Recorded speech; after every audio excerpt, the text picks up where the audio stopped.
Class 7। আশা করি তোমরা সবাই ভালো আছো। শুরু করছি আজকের ইংলিশ ক্লাস। আজকের ক্লাসে আমি তোমাদের ব্লসমস থেকে লেসন 1টা পড়াবো। Lesson 1 the book of nature, লিখেছেন জওহরলাল নেহেরু। পড়া শুরু করার আগে আমি তোমাদের একটু বলতে চাই যে আগের দিন আমি ক্লাস নিয়েছিলাম রিভিশন লেসনের উপরে।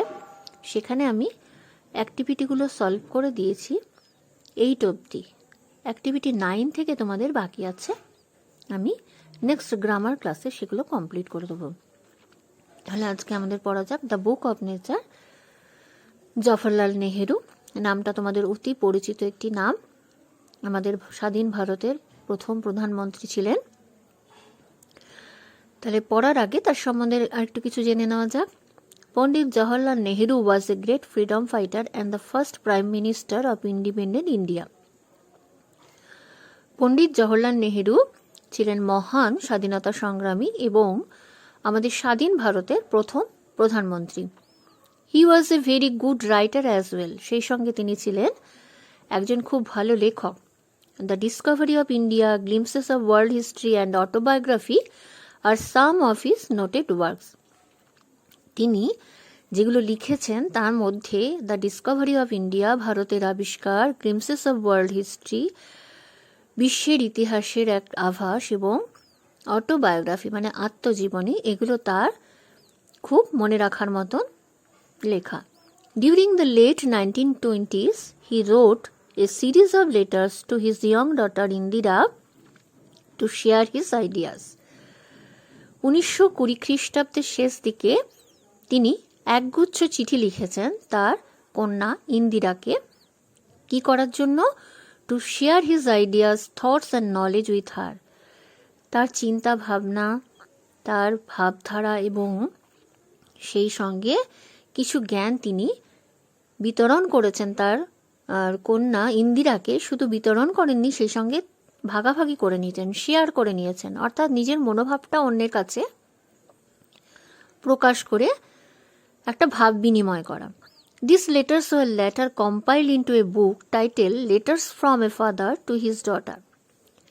তার এই চিঠিগুলো পরে কম্পাইল করে একত্রিত করে একটি বইয়ের আকার দেওয়া হয়েছে এবং তার টাইটেল, তার শিরোনাম দেওয়া হয়েছে পিতার কাছ থেকে কন্যার প্রতি চিঠি। The present text is an excerpt from the book. এই আমাদের বর্তমানে আমরা যেটা পড়ছি সেটা কিন্তু তার সেই বই থেকেই নেওয়া অংশ। এখানে একটা কথা বলে রাখি, জওহরলাল নেহেরুর যে জন্মদিন তাকে কিন্তু আমাদের দেশে শিশু দিবস হিসেবে পালন করা হয় এবং তোমরা নিশ্চয়ই ওই ডেটটা অবশ্যই জানো এবং সেটা জানাবে আমাকে। আর ইন্দিরা গান্ধী, তার নামটাও তোমাদের কাছে পরিচিত কারণ তিনিও আমাদের ভারতবর্ষের একসময় প্রধানমন্ত্রী ছিলেন। তো চলো ইউনিট 1 পড়ি। আর লেটাস শেয়ার বলে যেটা দেওয়া রয়েছে 3টে রাইটিংয়ের জন্য, সেটা আমি রাইটিংয়ের ক্লাসে আলোচনা করব। When you and I are together, you often ask me questions about many things and I try to answer them. যখন তুমি আর আমি একসঙ্গে থাকি, টুগেদার, ইউ অফেন, তুমি প্রায়ই আমাকে জিজ্ঞাসা করো অনেক কিছু সম্পর্কে এবং আমি তার উত্তর দেওয়ার চেষ্টা করি। কে বলছেন? জওহরলাল নেহেরু বলছেন তার কন্যা ইন্দিরাকে। Now that you are at Mussoorie and I am in Allahabad, we cannot have these talks. যেহেতু তুমি এখন মুসৌরিতে আছো, অর্থাৎ ইন্দিরা গান্ধী তখন হয়তো মুসৌরিতে পড়াশোনা করার জন্য বা কিছু কারণে গেছিলেন এবং জওহরলাল নেহেরু ছিলেন এলাহাবাদে, যা বর্তমানে যার নাম হচ্ছে প্রয়াগ। তো সেই জন্য দুজনের মধ্যে সেরকম কথাবার্তা হচ্ছে না। I am therefore going to write to you from time to time short accounts of the story of our earth and the many countries, great and small, into which it is divided. তিনি বলছেন এই কারণে আমি তোমাকে লিখছি সময়ের থেকে সময়, মানে আমি টাইম টু টাইম তোমাকে ক্ষণে ক্ষণে আমি তোমাকে লিখবো চিঠিতে short accounts of the story, কোনো ঘটনার বিবরণ, তাকে বলে অ্যাকাউন্টস, শর্ট অ্যাকাউন্টস। ছোট ছোট করে আমি তোমাকে কিছু ব্যাখ্যা দেব, তোমাকে কিছু ডেসক্রিপশন দেব, বর্ণনা দেব। কি স্টোরির? আমাদের পৃথিবীর। এবং সেই সঙ্গে বিভিন্ন দেশের সম্পর্কে তারা বড় ছোট এরকম, সেই দেশগুলো কোথায় রয়েছে? সেটা রয়েছে সমস্ত পৃথিবী জুড়ে। অর্থাৎ পৃথিবী যে ছোট বড় দেশ নিয়ে গঠিত, সেই সমস্ত দেশ সম্পর্কে আমি তোমাকে একটু একটু করে জানাবো। You have read a little about English history and Indian history. তুমি ইংল্যান্ডের ইতিহাস এবং ভারতের ইতিহাস কিছু কিছু পড়েছ। But England is only a little island and India, though a big country, is only a small part of the earth's surface. কিন্তু ইংল্যান্ড একটা ছোট্ট দ্বীপ মাত্র, আর ভারতবর্ষ যেটাকে আমরা এত বড় দেখি সেটা কিন্তু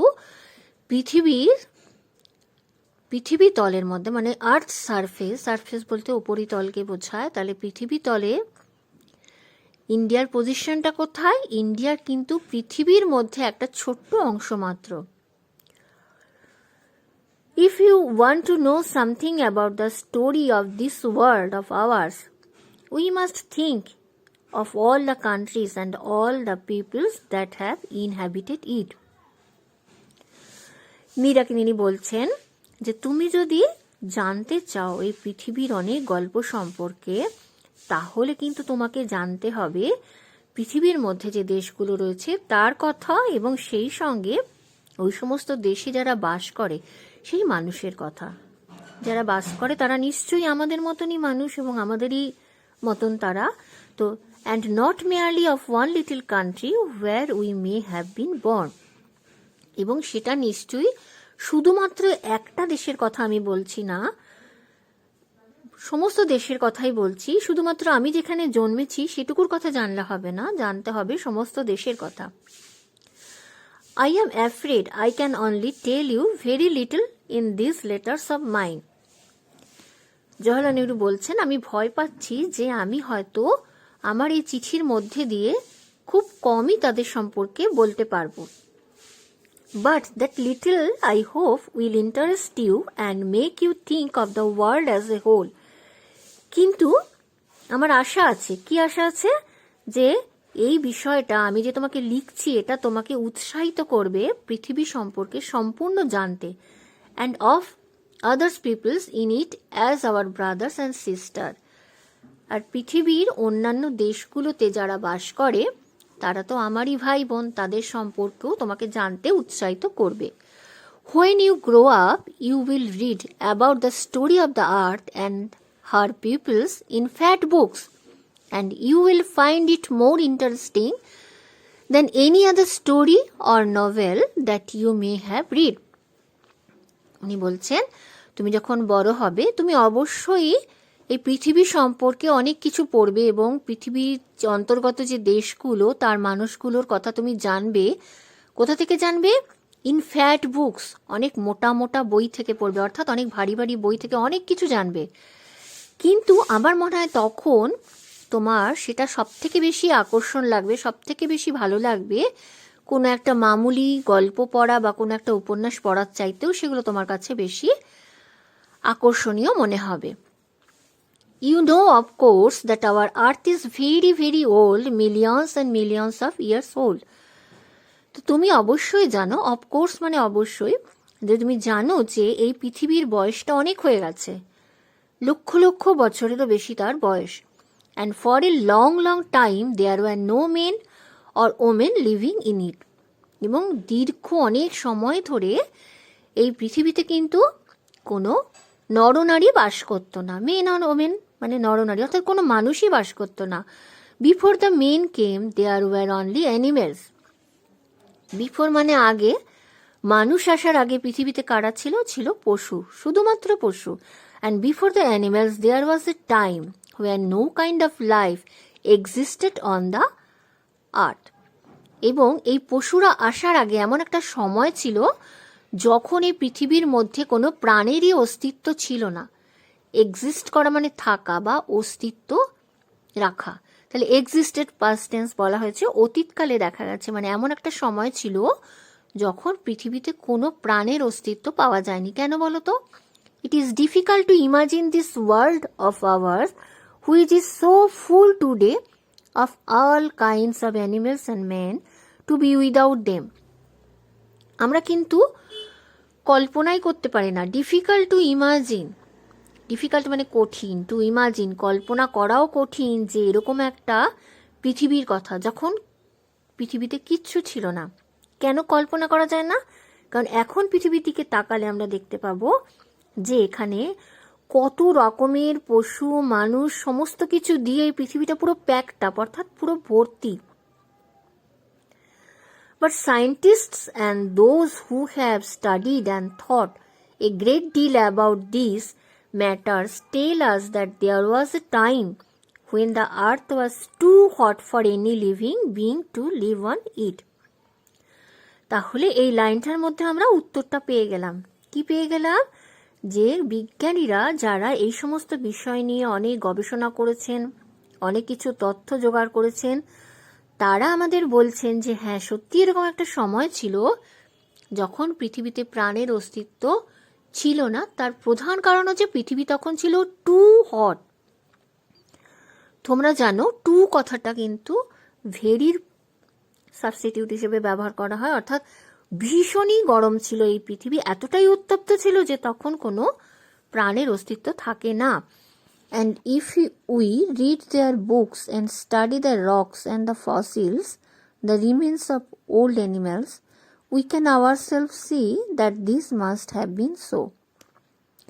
যদি আমরা তাদের বই পড়ি এবং যদি আমরা গবেষণা করি সেই রক্স নিয়ে, পাথর নিয়ে এবং ফসিলস নিয়ে, অর্থাৎ জীবাশ্ম নিয়ে, জীবাশ্ম হলো প্রাণীর প্রস্তরীভূত দেহ, অর্থাৎ প্রাণী বা উদ্ভিদ যখন মাটির তলায় চাপা পড়ে যায় তখন তারা পাথর, অনেক বছর পরে সেটা পাথরের রূপ নেয়।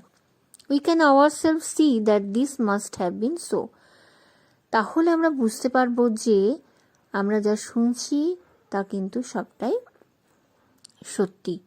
অর্থাৎ এমন একটা সময় ছিল যখন পৃথিবীর বুকে কোনো মানুষজন ছিল না, পৃথিবীটা তখন প্রচণ্ড উত্তপ্ত ছিল।